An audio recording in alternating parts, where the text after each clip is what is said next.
Hello everyone, I hope and believe कि आप लोग बहुत ही अच्छे होंगे यार। To the amazing platform of the educated of India. तो आई होप कि आप लोग बहुत ही बढ़िया होंगे। आप लोग की पढ़ाई जो है बहुत ही अच्छी चल रही होगी। आज हम लोग क्लास 12 के फिजिक्स के पहले चैप्टर का वन शॉट लेने वाले हैं, वैद्युत आवेश चैप्टर के। ये जो चैप्टर होगा 2 या 3 मतलब लेक्चर में रहेगा, वन शॉट में। बेसिकली एक दिन में खत्म नहीं हो सकता, वो भी व्हाइट बोर्ड पे हो सकता है, पर 2-3 घंटे लग जाएंगे। और उतना मेरे पास नेट है नहीं चलाने के लिए, मेहनत ये है। तो हम लोग इसको 3 लेक्चर में कवर करेंगे, ठीक है, 3 लेक्चर में। और वन शॉट आराम से, बिल्कुल बेसिक से। चलो स्टार्ट करते हैं। देखो, वैद्युत आवेशतता क्षेत्र क्या है? वैद्युत आवेशतता क्षेत्र, वैद्युत आवेशतता क्षेत्र को हम ये भी बोलते हैं इलेक्ट्रोस्टैटिक। तो इसको इंग्लिश में बोलते हैं इलेक्ट्रिक चार्ज एंड फील्ड। उसी तरह से इसको इलेक्ट्रोस्टैटिक भी बोलते हैं। इलेक्ट्रोस्टैटिक यानी स्थिर आवेश, स्थिर आवेश। क्या? स्थिर वैद्युतिकी, सॉरी, स्थिर वैद्युतिकी। अब स्थिर वैद्युतिकी का मतलब क्या होता है? स्थिर वैद्युतिकी का मतलब ये होता है, स्थिर का मतलब रुका हुआ। देखो सुनो, स्थिर स्थिर वैद्युत वैद्युत हाँ, स्थिर वैद्युत। स्थिर वैद्युत का मतलब क्या है? स्थिर का मतलब होता है रुका हुआ। क्या होता है? रुका हुआ। और वैद्युत का मतलब क्या होता है? आवेश, आवेश। ध्यान से सुनो क्या क्या स्थिर वैद्युत का मतलब होता है। स्थिर का मतलब होता है रुका हुआ, और वैद्युत का मतलब होता है आवेश। यानी इलेक्ट्रोस्टैटिक में हम क्या करते हैं? रुके हुए आवेशों का अध्ययन करते हैं। क्या करते हैं? रुके हुए आवेशों का अध्ययन करते हैं या अनुभव करते हैं। भौतिक विज्ञान की वह शाखा, अगर इसका डेफिनेशन कोई लिखना चाह रहा है तो लिख ले, स्थिर वैद्युत की भौतिक विज्ञान की वह शाखा जिसके अंतर्गत हम रुके हुए आवेशों का अध्ययन करते हैं या अनुभव करते हैं, उसे हम क्या करते हैं? स्थिर वैद्युत करते हैं। स्थिर वैद्युत करते हैं। ध्यान से सुन लो एक बार फिर से, आई रिपीट, कि भौतिक विज्ञान की वह शाखा जिसके अंतर्गत रुके हुए आवेशों का क्या करते हैं? रुके हुए आवेशों का अध्ययन किया जाता है या फिर अनुभव किया जाता है, उसे हम क्या कहते हैं? स्थिर वैद्युत कहते हैं। ओके, तो कोई वैद्युत आवेश तथा क्षेत्र को इलेक्ट्रोस्टैटिक या स्थिर वैद्युत बोलेगा तो उसमें कोई दिक्कत वाली बात नहीं है, ठीक है। अब आवेश समझो, आवेश पे आओ डायरेक्टली। डायरेक्ट क्या वही टॉपिक है, आवेश। आवेश यानी जिसे हम क्या कहते हैं? चार्ज। चार्ज, चार्ज क्या होता है? एक ऐसी बॉडी जो फोर्स का अनुभव कराती है। एक ऐसी बॉडी यानी एक एक बॉडी है ना, उसमें से फोर्स का हमें अनुभव होता है। इसकी यही टाइम है, यही क्या डिफिनेशन है, लिखो। समझो कि एक ऐसी बॉडी, एक ऐसी बॉडी बोलो या वस्तु बोलो, एक ऐसी वस्तु लिख लो भाई, वस्तु। एक ऐसी वस्तु जो बल का अनुभव कराती है, बल का अनुभव कराती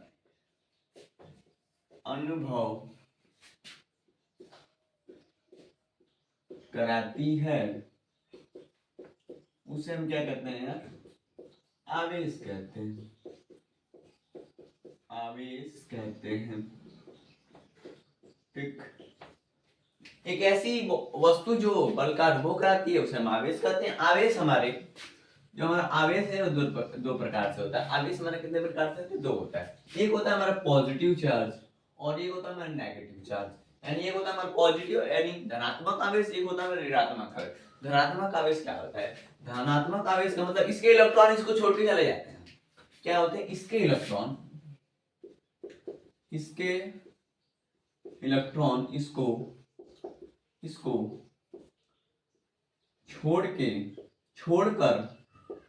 छोड़कर चले जाते हैं जी। क्या होते हैं? चले जाते हैं। और नेगेटिव का मतलब क्या होता है? कि इस पे जितने इलेक्ट्रॉन थे उससे कहीं ज्यादा और आ जाते हैं। क्या होता है? इस पे जितने इलेक्ट्रॉन हैं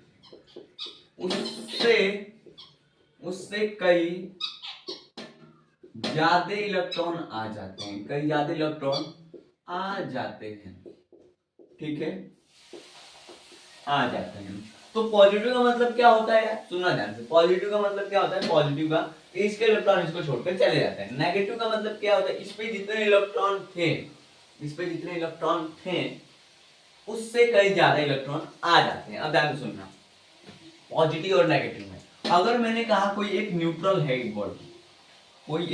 बॉडी है, ध्यान से सुनना, अगर कोई मेरा एक न्यूट्रल बॉडी है, न्यूट्रल का मतलब क्या होता है, बेसिकली उदासीन, तो मेरी उदासीन वस्तु है, अगर मैंने इसमें से इलेक्ट्रॉन को रिमूव्ड कर दिया, यानी इलेक्ट्रॉन इसमें से निकाल लिए, इस न्यूट्रल बॉडी में से अगर मैंने इसमें से इलेक्ट्रॉन निकाल दिया तो ये क्या हो जाएगा, पॉजिटिव चार्ज हो जाएगा, पॉजिटिव चार्ज यानी धनात्मक आवेश हो जाएगा। क्या हो जाएगा, धनात्मक आवेश हो जाएगा। अगर मैंने इस न्यूट्रल कंपाउंड में से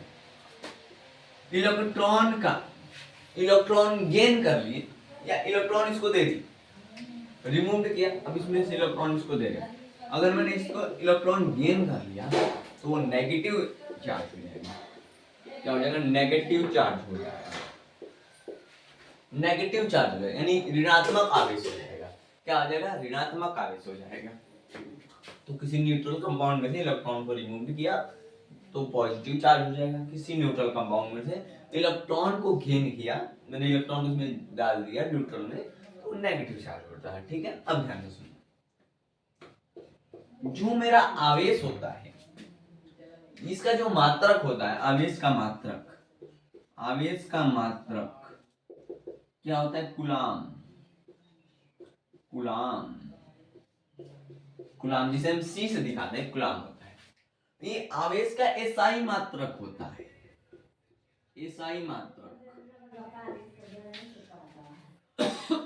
सॉरी, ये जो मात्रक कूलाम होता है, ये आवेश का एसआई मात्रक होता है।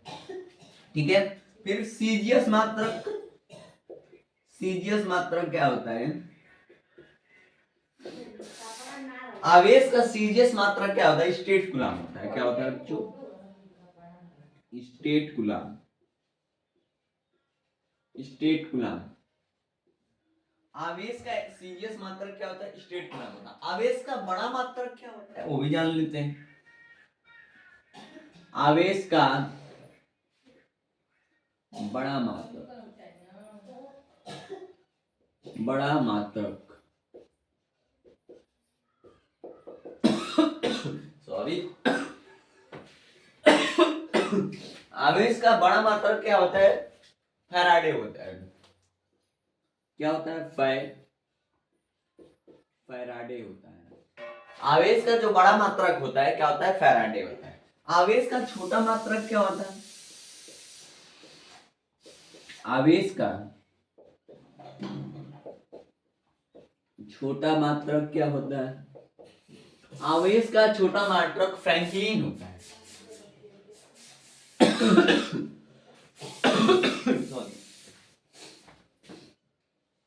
फ्रैंकलिन होता है। आवेश का बड़ा मात्रक फैराडे होता है, आवेश का छोटा मात्रक फ्रैंकलिन होता है। ठीक है, अब ध्यान ना सुनना, यहाँ पे आगे सुन लो, यहाँ पे देख लो। अब यहाँ पे टॉपिक को कवर करते हैं। ठीक है, यहाँ अब यहाँ आओ, एक सेकेंड में,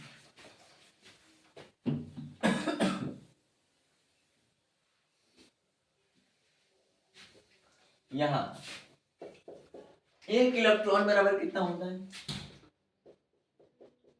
-1.6 इंटू 10⁻19। एक प्रोटॉन बराबर क्या होता है, +1.6 इंटू 10⁻19। ठीक है, इलेक्ट्रॉन पे मास कितने होते हैं, एक इलेक्ट्रॉन में कितने मास होते हैं, मास ऑफ इलेक्ट्रॉन क्या है, मास ऑफ इलेक्ट्रॉन, यानी कि इलेक्ट्रॉन में द्रव्यमान कितने होता है वो बता रहा हूं मैं। तो कितना होता है, 9.1 इंटू 10⁻31 kg।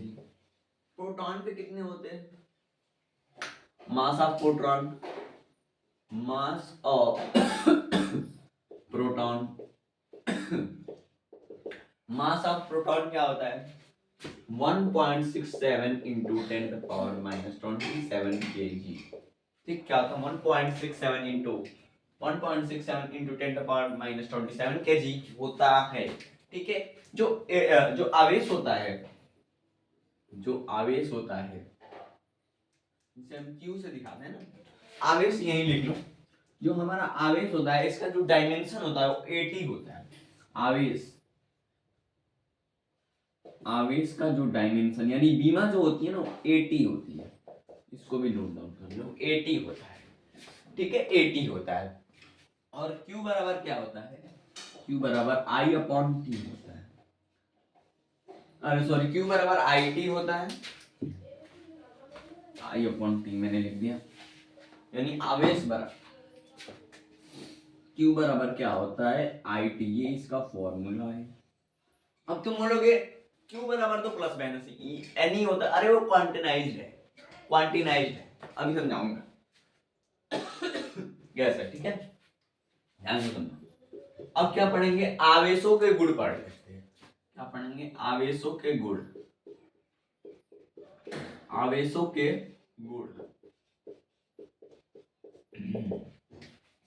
आवेश के गुण पढ़ लेते हैं जी। आवेश के गुण तो पहला देखना, आवेश को हम जोड़ सकते हैं। आवेश को हम जोड़ सकते हैं। ये कैसे हुआ? ये कैसे हुआ कि आवेश को हम जोड़ सकते? अरे भाई, ये 5 कूलम है, ये 2 कूलम है। 5 कूलम 2 कूलम आपस में जोड़ो कितना? 7 कूलम एक्सॉन। अरे भैया ये 3 कूलम का है, 2 कूलम का, मैंने कहा कितना हुआ? 5 कूलम। मात्रक दोनों के सेम है। जब मात्रक सॉरी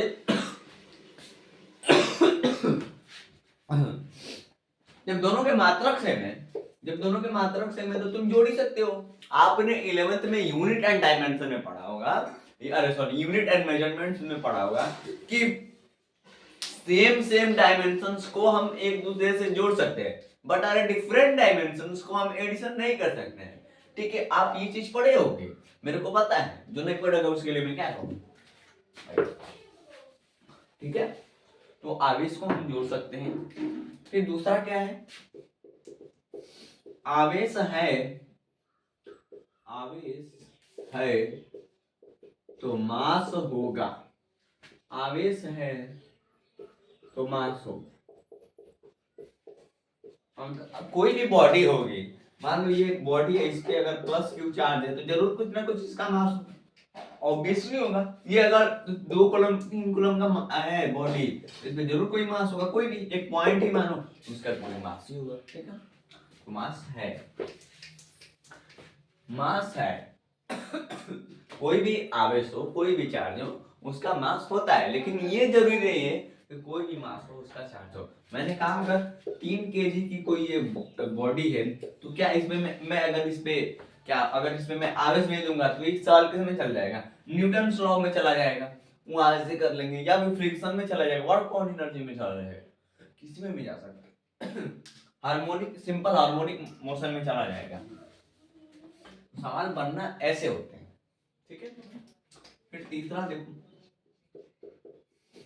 इलेक्ट्रॉन का ट्रांसफर होता है। क्या होता है? इलेक्ट्रॉन का ट्रांसफर होता है। इलेक्ट्रॉन का ट्रांसफर एक दूसरे से होता है, एक दूसरे से होता है।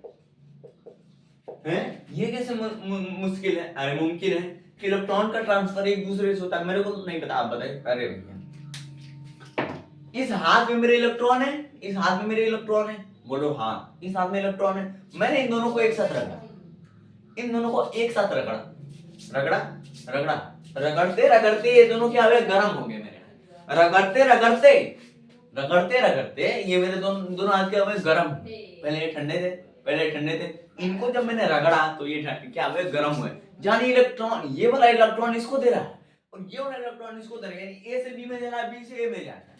यानी अगर मैंने कहा कि ए के पास इलेक्ट्रॉन है और बी के पास इलेक्ट्रॉन है अगर ये दोनों आपस में बॉन्ड बना, यानी अपने से नहीं वो नहीं कहने जा रहा था भाई।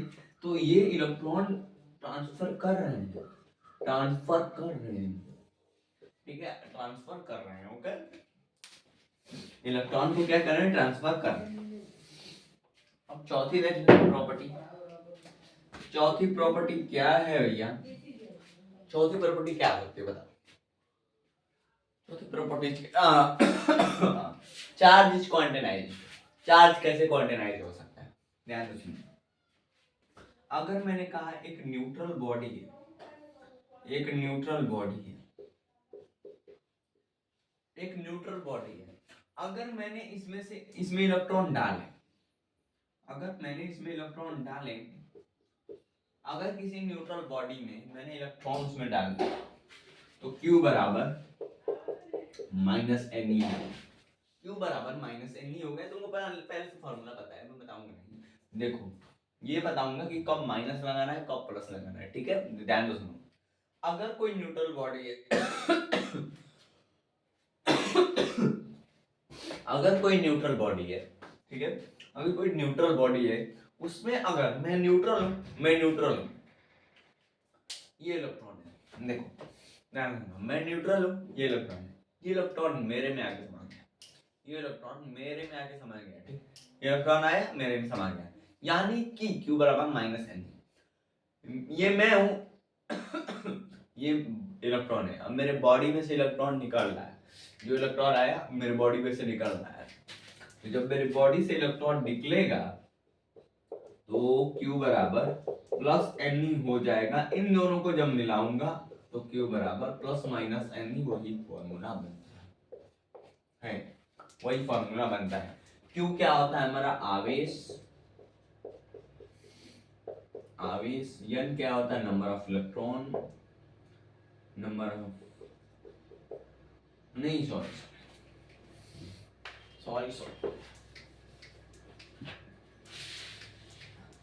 N होता है उसमें नंबर ऑफ, जो नंबर ऑफ रहेगा इसमें इलेक्ट्रॉन ही होता है, जैसे कि मैंने थोड़ा सा इधर कर दिया नंबर ऑफ इलेक्ट्रॉन, और इलेक्ट्रॉन के ई क्या होता है 1.6 × 10⁻⁻, ठीक है, ये होता है बेसिकली। ये चीज आपने कवर कर ली है भाई।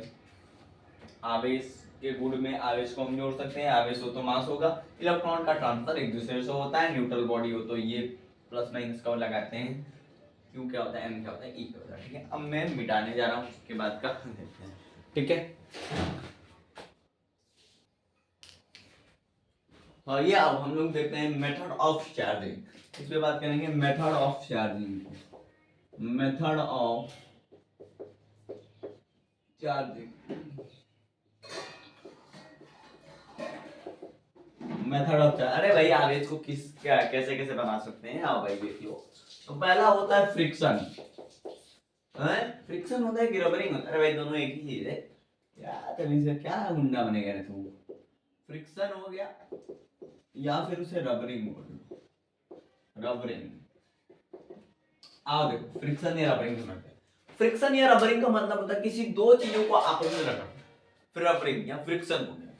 समझो, अब किसी दो चीजों को आपस में जब रगड़ते हैं तो इलेक्ट्रॉन एक जगह से दूसरी जगह, जैसे वो कंघी वाला नहीं सुने हो, बहुत सारे लोग डायलॉग मारते हैं कंघे, डायलॉग नहीं रियल बात है, तब सब लोग बताते हैं कि पेन अगर कोई पेन को बाल में रगड़ लिया और कोई कागज उसे चिपकाया तो वो चिपक गई, यानी कि तुम्हारे बाल में वो इलेक्ट्रॉन थे, तुम्हारे पेन पे भी इलेक्ट्रॉन थे, जब उसमें तुमने रगड़ा तो दोनों के इलेक्ट्रॉन क्या हुए, दोनों के जो इलेक्ट्रॉन थे एक दूसरे से मैच किए, मिले, आपस में मिले, आपस में मिलके बहुत अच्छा इलेक्ट्रॉन बनाया। ऐसा बनाया कि किसी वस्तु को चिपका सकते थे, किसी भी वस्तु को नहीं जिनका कम होता हो मास वगैरह, उनको चिपका सकते हैं। तो उनको अपने उस कागज पे भी इलेक्ट्रॉन था, तो वो इलेक्ट्रॉन क्या वजह से सट गया, तो इलेक्ट्रॉन दोनों क्या हुए, चिपक गए, दोनों चिपक जाते हैं। तो आप लोग वाह वाह क्या बताओगे, तो वही सेम चीज ये है कि जब आप अपने हाथ को ऐसे रगड़ते हो पहले ठंडा रहता है, जब रगड़ते हो रगड़ लेते हो पूरा तो हाथ गर्म हो जाते हैं, दोनों अपने इलेक्ट्रॉन को साझा करते हैं,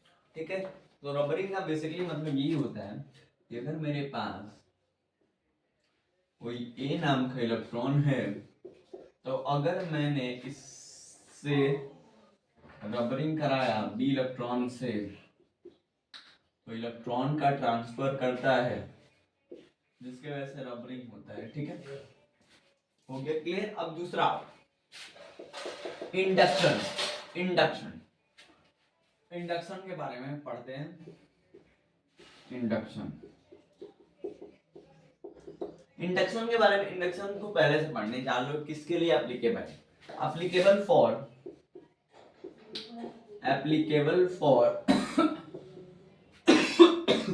सॉरी एप्लीकेबल फॉर कंडक्टर्स। ठीक है, एप्लीकेबल फॉर कंडक्टर्स इंडक्शन। अगर मैंने बोला, ध्यान से सुनो, ठीक, ये मेरा कोई है मशरूम जी, एक तरफ है पॉजिटिव चार्ज, एक तरफ है, ध्यान से सुना, अरे भाई कहाँ जा रहे हो, ध्यान से सुनो, एक तरफ है पॉजिटिव पॉजिटिव, एक तरफ है नेगेटिव नेगेटिव नेगेटिव नेगेटिव। मैंने यहाँ पे रॉड रखा, ये रॉड जो है पूरा पॉजिटिव चार्ज है, पूरा का पूरा पॉजिटिव चार्ज। अब मैंने कहा भाई क्या होगा, क्या ये दोनों आपस में इंटरफेयर करेंगे या फिर क्या होगा? इसका जवाब तुम दोगे मेरे को, क्या होगा? तो एक लड़का खड़ा हुआ, मैंने बोला हाँ खड़ा हो जा भाई तू। उसने कमेंट में लिख दिया कि अगर ये लाइव रहता तो पक्का लिखता देखो क्या करता, पॉजिटिव पॉजिटिव है नेगेटिव होते, तो पॉजिटिव पॉजिटिव आपस में मिल जाएंगे, नेगेटिव नेगेटिव इंटैक्ट होके यहाँ पे बीच में नेगेटिव बन जाएगा। मैंने कहा हाँ तेरी बात बिल्कुल सही, लेकिन वो कब होगा? क्या ये आपस में ऐसे ही अभी मिल जाएंगे? मैंने कहा नहीं, ऐसे तो नहीं मिलेंगे। उसने बोला कि ऐसे तो नहीं मिलेगा, तो मैंने कहा कैसे? तो कहता मुझे तो नहीं पता। मैंने कहा मैं बताता हूँ, देखो ये जब पॉजिटिव नेगेटिव है तो पॉजिटिव पॉजिटिव इनसे इंटरफेयर करके हट जाएगा, नेगेटिव पूरे इस गोले में आ जाएगा, नेगेटिव भैया पूरे इसमें आ जाएंगे। तो कैसे आएंगे यही जानना है, ठीक है ना। इंडक्शन को हम अर्थिंग भी कहते हैं, इंडक्शन को हम अर्थिंग भी बोलते हैं, अर्थिंग। अब ये जो क्रियाएं होंगी वो अर्थिंग के वजह से होंगी। अर्थिंग को पहले समझो भाई, तुम अर्थिंग को समझो। देखो अगर ये मेरा कोई बॉडी है, यूं करके अगर इस पे पूरा पॉजिटिव चार्ज है, इस बॉडी पे पूरा पॉजिटिव चार्ज है, अगर मैंने इसे अर्थिंग दिया,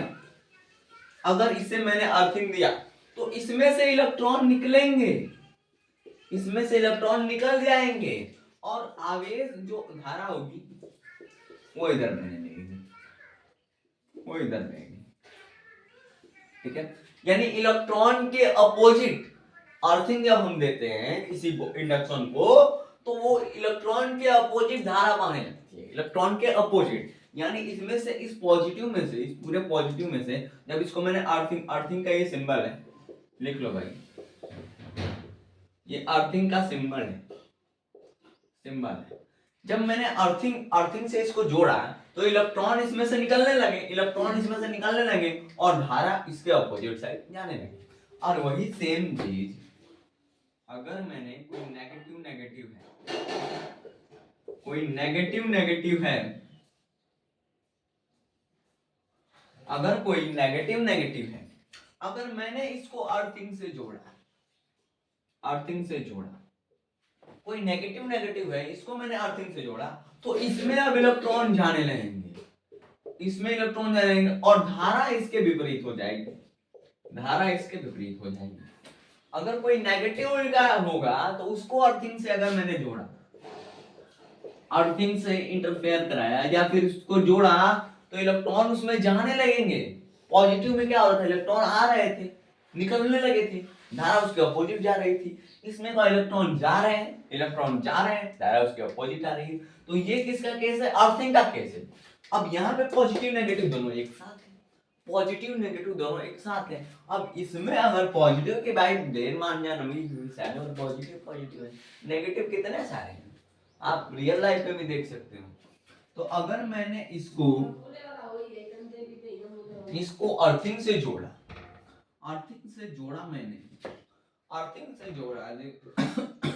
यहाँ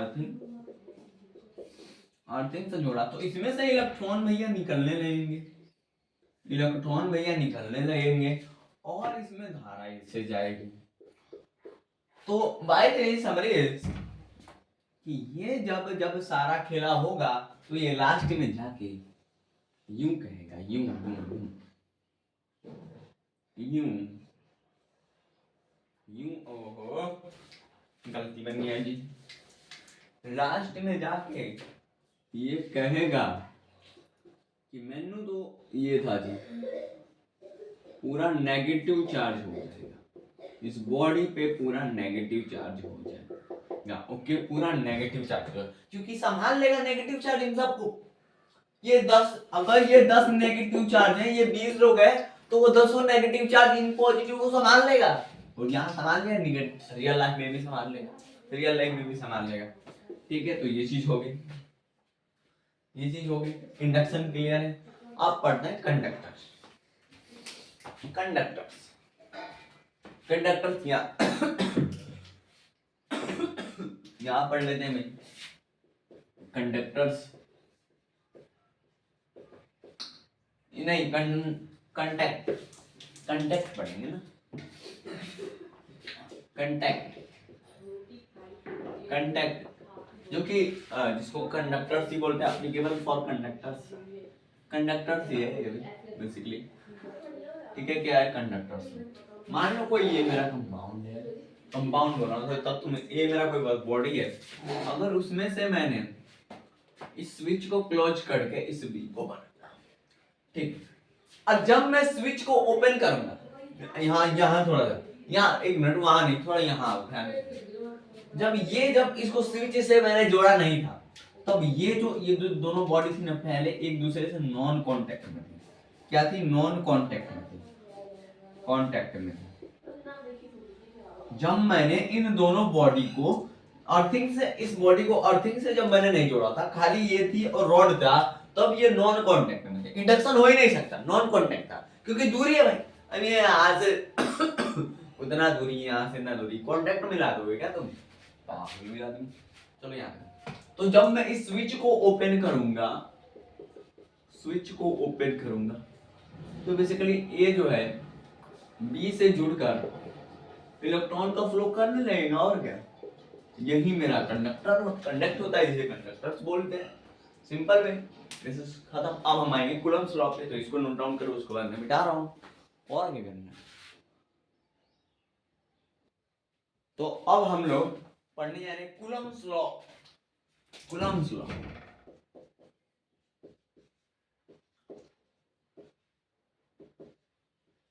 कूलम्ब्स लॉ, ठीक है। ओहो या कूलम्ब्स लॉ, ठीक है, कूलम्ब्स लॉ पढ़ने जा रहे हैं।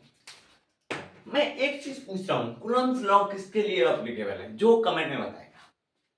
अब वीडियो तो मान लो तुम्हें रिकॉर्डेड जाएगी, लेकिन कम जब मैंने ये सवाल पूछा तभी बताना है कमेंट में। तो कूलम्ब्स लॉ किस पे एप्लीकेबल है? तो मैं बताता हूँ। कूलम्ब्स लॉ एप्लीकेबल है पॉइंट चार्ज। क्या है? एप्लीकेबल फॉर ओ भैया एक second, applicable for point charge. किसके लिए? Point charge. ध्यान सुनना, मैंने कहा अगर कोई प्लस Q1 चार्ज है, कोई प्लस Q का चार्ज है, यहाँ पे कोई मान लो माइनस Q का ही चार्ज है, माइनस Q, ठीक है, और इनके बीच का सेपरेशन आ रहा है, बीच की दूरी आ रही है। तो एक चीज मैं बता देता हूँ तुमको, यहाँ पे प्लस प्लस रहेगा, प्लस प्लस रहेगा, तो एक दूसरे को रिपेल करेंगे, यानी आकर्षित होंगे। अरे सॉरी, आकर्षित बोले, प्रतिकर्षित बोल, हाँ प्रतिकर्षित बोलते हैं। अगर प्लस प्लस रहेगा तो रिपेल यानी प्रतिकर्षित होगा, अगर माइनस माइनस रहेगा तो भी प्रतिकर्षित होगा, यानी रिपेल होगा, रिपेल होगा। और प्लस माइनस रहेगा तो अट्रैक्ट होगा। क्या होगा? अट्रैक्ट होगा, अट्रैक्ट होगा, ठीक है। तो प्लस प्लस रहेगा तो रिपेल होगा, माइनस माइनस रहेगा तो भी रिपेल होगा, प्लस माइनस होगा तो अट्रैक्ट होगा।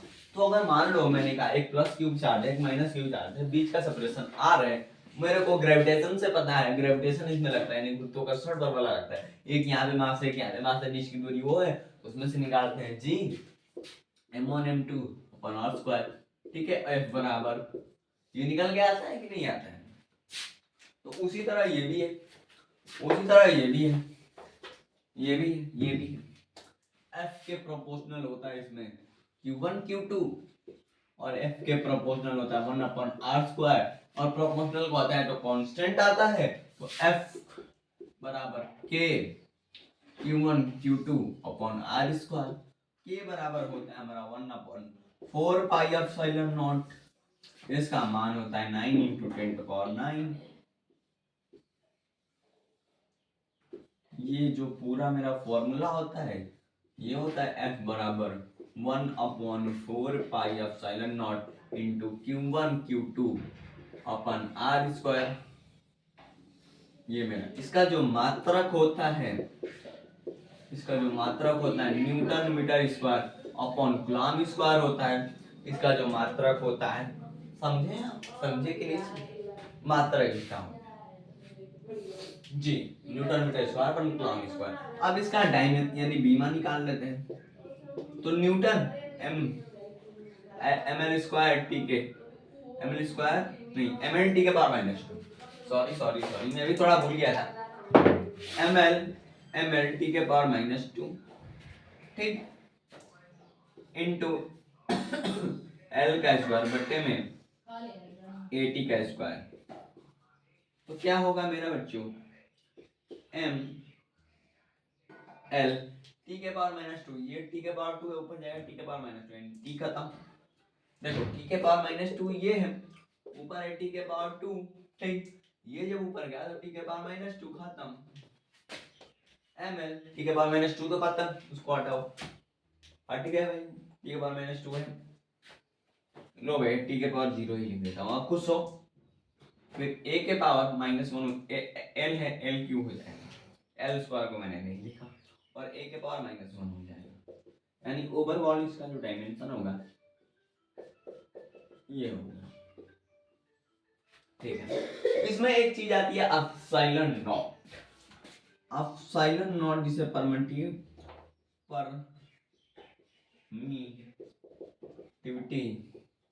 परमिटिविटी ऑफ फ्री स्पेस के नाम से जानते हैं,